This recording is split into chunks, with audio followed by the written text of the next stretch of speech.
Hello, everybody, and welcome to the first episode of the Basement Pod starring Noah Beloney.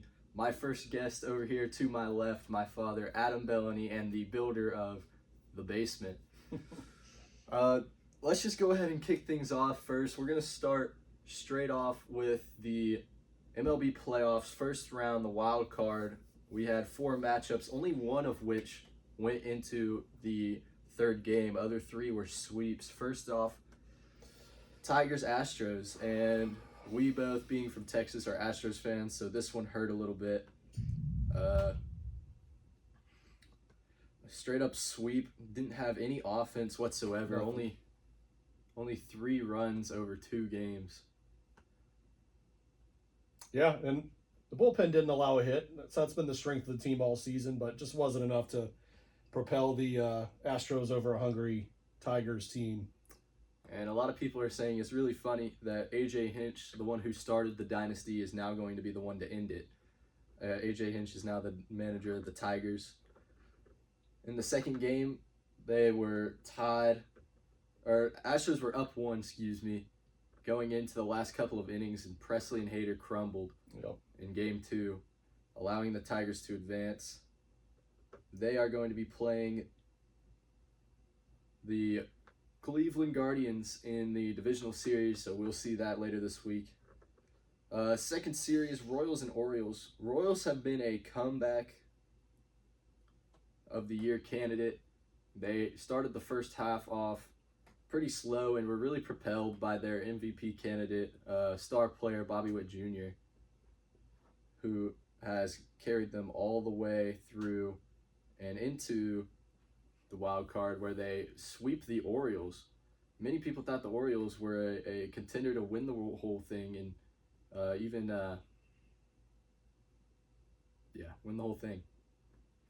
Yeah, the Orioles are going to be a dangerous team moving forward. They remind me a little bit of the Astros from 10 years ago. We know how that ended up. So been having some misery over the last decade plus, but definitely on the upswing. Fun team to watch. I expect really good things out of the Orioles for the next several years. Yeah, they've got a really young core, a lot of good guys that they need to build around. Just need to be able to come up clutch. They didn't have any offense, only 1 run over 2 games, even worse than what we just talked about. But yeah, they're definitely going to be a scary team in the future. You could definitely see them winning multiple World Series, even multiple in a row. Yep. Next series, we have the Braves and the Padres. The Braves were plagued this season by the loss of Ronald Acuna Jr. early in the season, and that's really the reason why a lot of people think that they didn't quite live up to expectations. They didn't win the division, and they had to fight off the Padres in the wild card, but they were unsuccessful, falling in just 2 games. Both their starting pitchers did just fine, just wasn't enough to get them over. The Padres, they've been a team that has been looking for a deep postseason run for a while now. And they're going to run into the the Dodgers in the divisional series. The Dodgers, another powerhouse. Yeah, that's where a lot of good teams' seasons go to die is against the Dodgers. So that's what I would expect to happen here as well. Finally, ending off the wild card round, we had the Mets Brewers. This was the series that went into 3 games. It was really entertaining. Game 3 featuring a Pete Alonso home run to seal the deal. Mets Brewers wasn't a matchup many people were expecting to see this late in the season, but the Mets completely turned it around.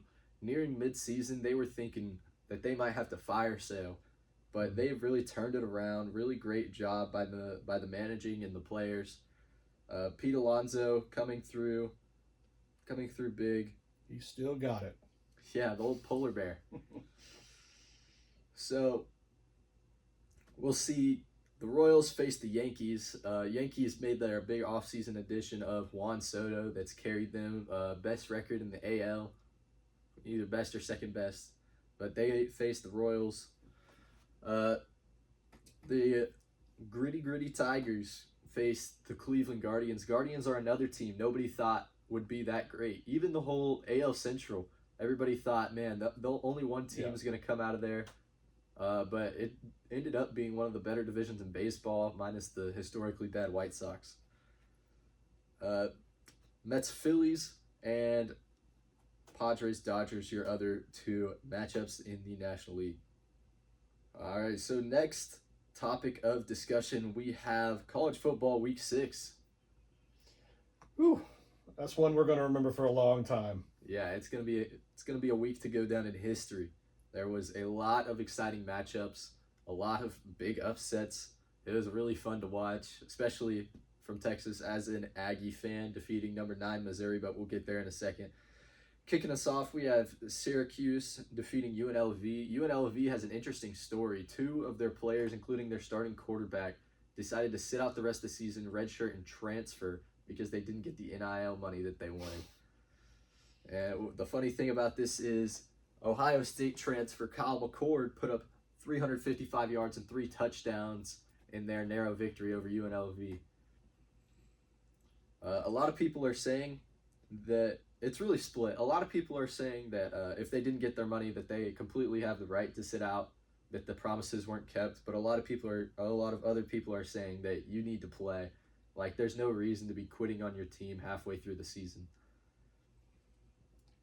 Yeah. Call me old-fashioned, but that's definitely what I would say. So next up, we have the big upset of the week. Number 1 Alabama taken down by the old Vanderbilt Commodores. This one, I think, made just about everybody really happy. It was an excellent game. I mean, even if you didn't know that Vanderbilt was an underdog, it was a great game. Alabama, I guess, was just a little bit hungover from their Georgia victory, even though they narrowly escaped with that one too. And coming into this game, Vandy was 0-60 against the top 5 opponents in the past. Well, I'll tell you what, Diego Pavia is a dog. That is right. He is 100% a dog. He led his team very well. Jalen Milroe, he had the yards. He just couldn't get it done in the red zone when they needed to. I mean, you can't complain about 35 points necessarily, but up against Vanderbilt, come on. Yeah, a team who hadn't even scored a touchdown against Alabama in how many years coming into that game? I mean, the Nick Saban era. Whew. I'm not sure they scored a touchdown against Nick Saban. It's a great night in Nashville. They stormed the field. The goalpost went into the Cumberland, and the firefighters pulled it up that night and were selling it for a hefty price, but I'm sure fans were willing to pay. Absolutely.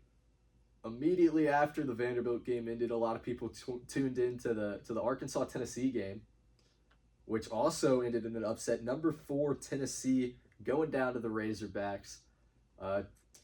Nico Amaliava could not get it done on the last drive. He fumbled one of the snaps. He stayed with it though and kept playing. But on the last play of the game, it was really a confusing one, especially. We can play it up here. Nico was dancing around to the right. He couldn't find anybody open. But if we do play this back here in just a second, you can see at the last second there was somebody open, but instead he decided to tuck it and try and run for it. And he didn't even get halfway there. Just a confusing last play from the Vols, especially after they've been one of the more impressive teams in college football. They have one of the top scoring offenses, one of the top scoring defenses. It's just been really impressive to see what they've put up. But to only score 14 versus Arkansas, you can't have that happen. Well, this is a long overdue victory for the Arkansas Razorbacks. They have been long suffering and lost a tough one against our Aggies the week before. But I would say, if there was anything that could have made Vanderbilt fans happier than beating number 1 Alabama, it would be to tune in immediately after to see Tennessee lose to the Arkansas Razorbacks. So hats off to both of those programs for just signature victories. Yeah, and a lot of people are saying that this victory has saved Sam Pittman's job for at least this year. That's probably true. Statement win for sure. Great day to be a Commodore. Absolutely. Next off, we go to where College Game Day was hosted this week. Number 8 Miami versus California. A lot of people were really confused why this one was chosen as College Game Day. But there were University of Cal fans getting there at 2 a.m. to line up for college game day because they had to start it at 6 a.m. all the way on the West Coast. So they were there early and they came and supported. Miami narrowly escapes this one by a score of 39-38. Cam Ward put on another performance to show the voters why he's a top Heisman candidate. Xavier Restrepo as well, solidifying his name as one of the top college wide receivers. California, on the other hand, did choke a massive lead, 28 points, I believe. Wow. It was too late for me. Yeah, I'd already gone to bed by that point. Game ended very late for anybody in even Central Time Zone. But a lot of people questioned a targeting call on California's last drive.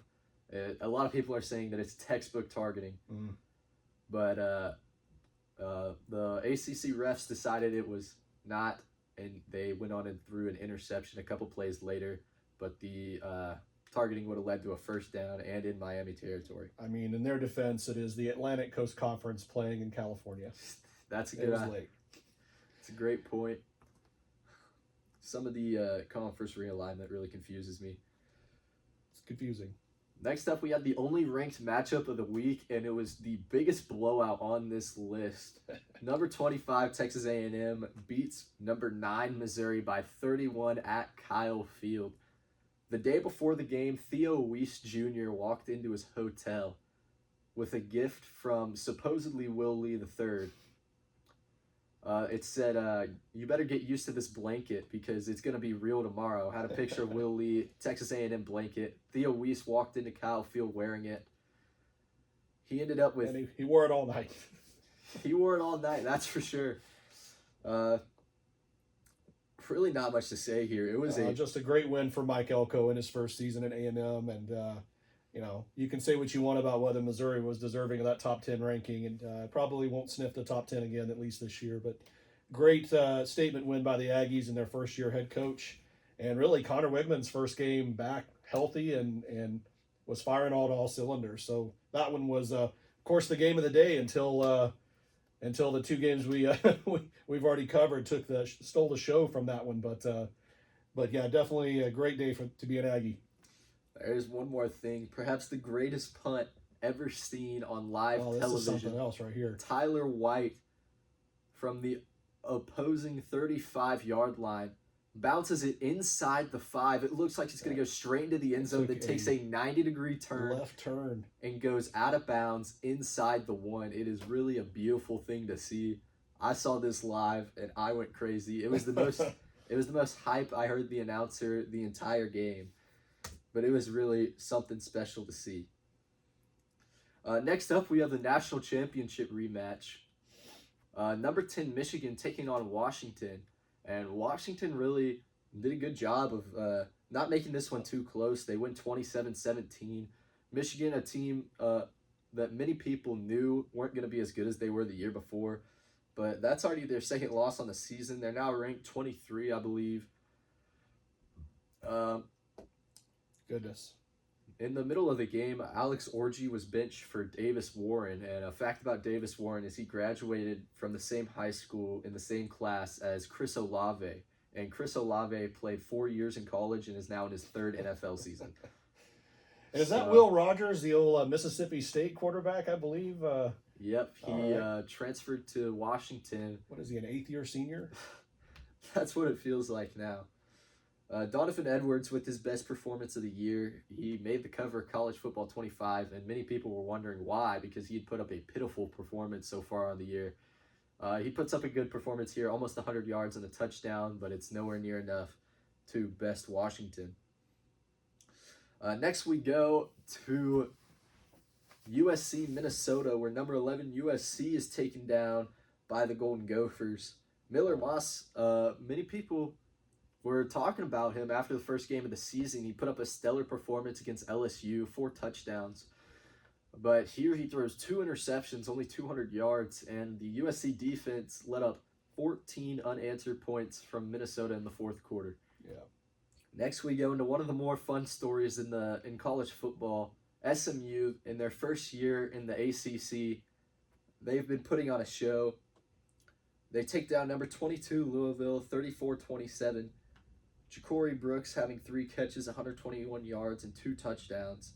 And Kevin Jennings putting up 281 yards in the air and 113 on the ground. Really a great dual threat quarterback. Yep. Well, that's all the big games, but we do want to talk about some individual players. Boise State running back Ashton Jeanty, many people believe to be the Heisman this year, went for 13 carries, 186 yards, and 3 touchdowns in the first half. Wow. Did not play the second half. Many people are comparing him now to Michael Myers due to the way he stands in the backfield, standing straight up, looks like he does not care at all, and he's just running through everybody. Really is a scary sight to see on defense. Yeah. Will a Heisman ever come from Boise State, though? I mean, that's the only reason people are discrediting him. Group of 5 team. I personally think he deserves it. He's averaging more than 10 yards per carry. He's got a crazy amount He's on track to break the college record for rushing yards and rushing touchdowns. So he's really just been a beast so far this year. Yep. And to end off our college football segment, we have Indiana, Navy, and Army all undefeated. Wow. Indiana, the first team to be bowl eligible at 6-0. Army and Navy, both 5-0. What an upside down world we're living in. Yeah, we got Vandy beating Alabama, Indiana, Army, and Navy all undefeated. You love to see it. Yeah. So just one last thing before I let you go. Who do you see winning all of college football this year? Who do I see winning it all? Oh, that's a tough question. It's not going to be Indiana, Army, or Navy. Sadly, it would be a great underdog story. I don't think it's going to be our Aggies either, even though I would love to see that. I do think we're gonna make an impressive run the rest of the season. You know, as much as I hate to say it, the Texas Longhorns, it's hard to bet against them. They're looking hot. But I would not count the Georgia Bulldogs out just yet. I think they got exactly what they needed to play inspired and hot the rest of the season. I don't know. I mean, I think all of those teams are probably eventual college football playoff teams. I see Alabama there. I see Georgia there. I see Texas there. Potentially even A&M. What do we have, 12 teams that we can get into the playoff? I don't know. Yeah. And how many can come from each conference? There's 4 auto bids from Power 5 and then 1 group of 5 bid. Okay. So, take your pick from 2 of those 4. I would say that the odds are really in the Texas Longhorns' favor. Of course, this upcoming weekend, they've got the Red River rivalry coming up with the Oklahoma Sooners. Sooners have definitely had their number for a good part of the last decade, but gosh, just feels like Texas is on a roll. I don't know what's going to stand between them and the eventual college football playoff potentially winning it all this year. What about you? If you ask me, I really think Ohio State has all the pieces that they need this year. They got the transfer quarterback that they were really looking for. They've got one of the best running backs in the country. And they've got a great defense all around. If Ryan Day can put it together, I really think that it's their championship to lose. But I really feel like it doesn't come from the players, it comes from their head coach. That's true. Yeah, it's hard to imagine a scenario where they're going to be really tested either. So I definitely see them being one of the 12. All right. Well, thank you for taking time out of your day to come on the podcast. Sure. It's great having you. Great talking to you. Coming up in just a minute, we're going to take a short intermission, and then we will introduce Lincoln Rich to talk about UFC 307 and NFL Week 5, and a little bit about fantasy football to help your team get over the hump. Thank you for coming on. Welcome back, everybody. We now have our new guest on. To my left, the Lincoln Rich, world-renowned wrestler. Thanks for having me. Great having you on. Let's just go ahead and get straight into it. Starting us off, UFC 307. I was not able to watch it live, but I have seen highlights and replays. Did you watch it live? Yeah, I actually did watch it live. The reigning champion, Raquel Pennington, for the girls' championship fight. I think that she should have won that match. It was a clear-cut win, but I don't know. I just think the judges were biased. They wanted a new champion. Obviously, I knew Juliana Pena won that one based off decision. It was a good fight, but I think the overall Raquel Pennington should have won that one, but she didn't. Uh, Belt was given to Juliana Pena. Alex Pereira, Khalil Rountree. Alex Pereira just has like a way longer reach. So much longer. He's like 6'4", 6'2", something like that. But Khalil Rountree is just a short little black dude. He's like a little jacked and everything. I mean, he can punch. Don't get me wrong. He got a few good punches in Alex. I think it was round 4 knockout, or not knockout, but it was like submission. Round 4. Khalil was winning. I think the first. He had it 2-1 going into the 4th round. Yeah, the first 3 rounds he was doing really good up until the 4th round where Alex Pereira just like, all right, I'm tired of messing with this dude, so he just starts throwing punches and he just doesn't stop. And so Khalil just finally, after his face is busted up, I don't know if you guys have seen a picture, but man, his face was busted up. Like his nose was all messed up, all busted open. He had a cut on top of his eye, bottom of his eye. They were both split open, bleeding everywhere. This guy was just beat up, and so he finally just gave up. He went down that floor and just like protected himself, and then ref stopped the match. That was the match right there. Alex defended his belt right there. Very good match. I wish Khalil would have like just a longer reach, because honestly, when Alex Pereira was just throwing those punches, he tried to throw them back, but he couldn't even reach his face. So, very good match. Yeah, great insight. That's all we had. It was a rather dry slate for UFC 307, but it was still a great night of fights. Main event for 308 is that Ilia Topuria and Max Holloway. And then the co-main is Khamzat Chimaev. Robert Whitaker and Khamzat Chimaev. Yep, that should be a good fight. And then John Jones is going against. Then 309 John Jones. Mio kick. Yeah. So we've got two good slates coming up. 307 a little bit more dry, but it's all right. Hopping straight into our next topic, we have NFL Week 5. It's been quite a season. We've had a lot of people come back from who were written off as busts. Starting off on Thursday night, we had the Buccaneers take on the Falcons, where the Bucs had control for most of the game, but Falcons came out victorious in overtime. Drake London had 150 yards. Kirk Cousins set the Falcons franchise record with 500 yards. Also threw for 4 touchdowns that game. Dude, I gave up Drake London. Freaking Jackson. Dude, it was my first trade of the season. Jackson Whalen just like completely tricked me. I mean, it's not a bad trade, but he gave me Drake London for Devonta Smith. Oh, you got Drake London? No, sorry. I gave him Drake London for Devonta Smith. Well, Devonta's still been good this year. Yeah, I mean, we'll save the fantasy football for the good. Fantasy football segment. Next up, we had this game early morning in London. The Jets played the Vikings, where it was really kind of a sad match to watch. There wasn't much offense, really slow game. Garrett Wilson did have a bit of a better than usual game. He's been struggling so far this season. The entire Jets offense has, and I think as a result, just a few days later, Robert Saleh was fired and escorted out of the facility by security. Andrew Van Ginkel had a 63-yard pick six against Aaron Rodgers, who threw 3 interceptions.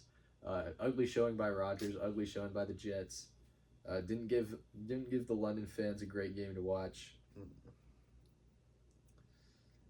Next up, we got Panthers-Bears. This game I only put on there because Caleb Williams is finally catching his stride. He's finally putting the pieces together, showing why he was the number 1 overall pick. Panthers, of course, aren't a great team, but even if you just look from week 1 to now, week 5, he's gotten better each and every week. That's true.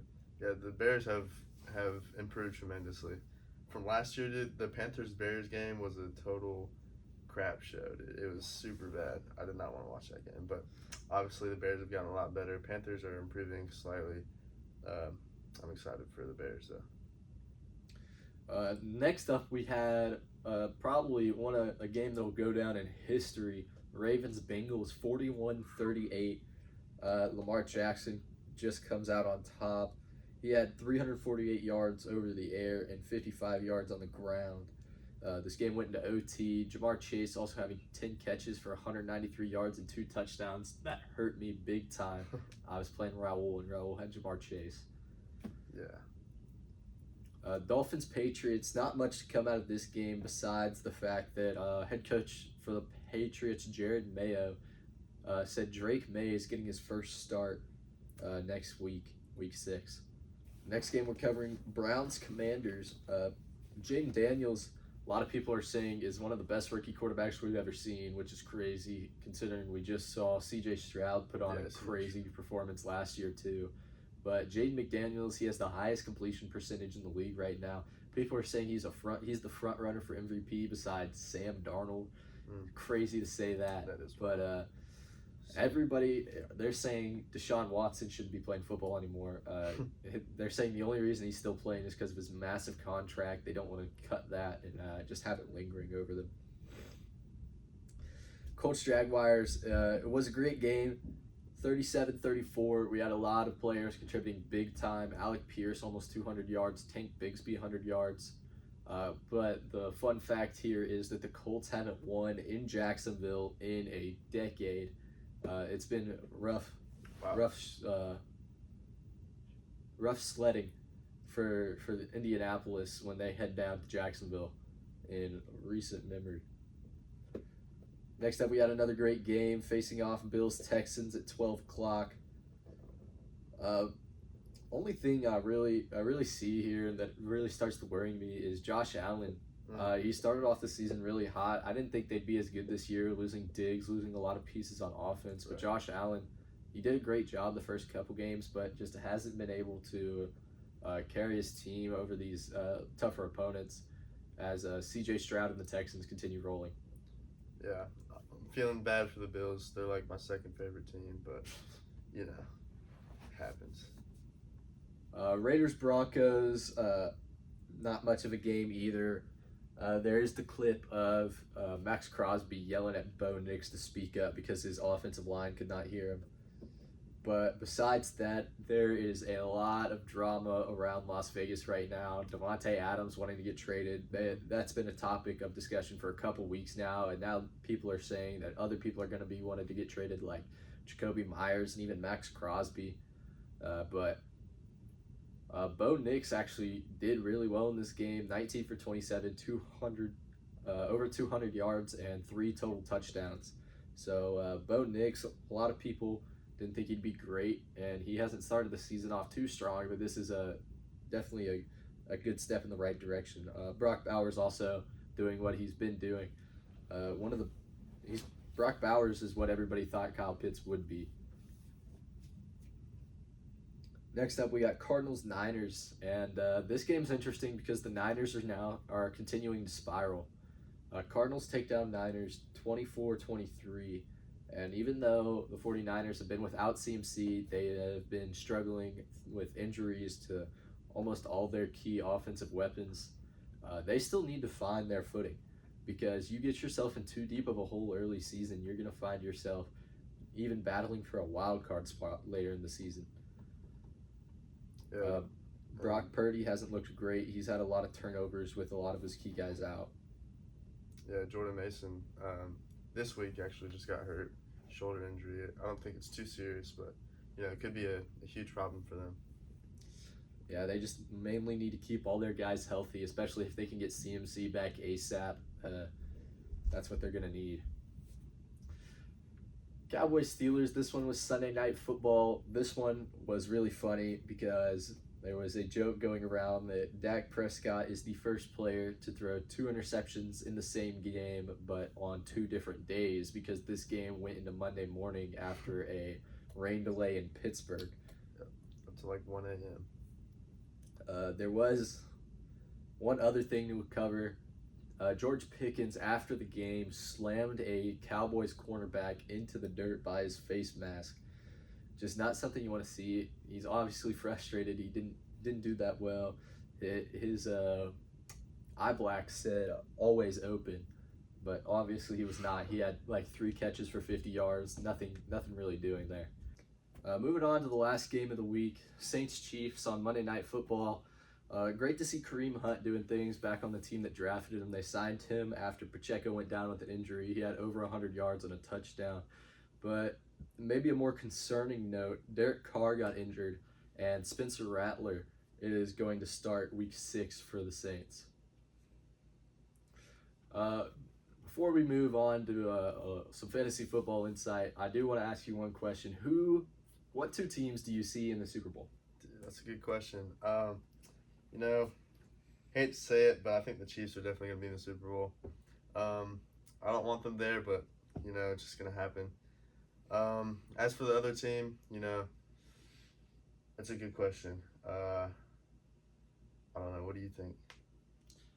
Well, if you had to ask me right now, I think the Ravens are going to put an end to Mahomes' Super Bowl run for now. Yeah. I think this is the Ravens' AFC to lose, and I think they're going to meet there with the Lions. The Lions have been building something special for a couple years now, but I see a Lions-Ravens Super Bowl, something super entertaining, fun for everybody. I would love that way more than the Chiefs. Yeah, I think anybody would love to see anybody but the Chiefs. Nobody wants you.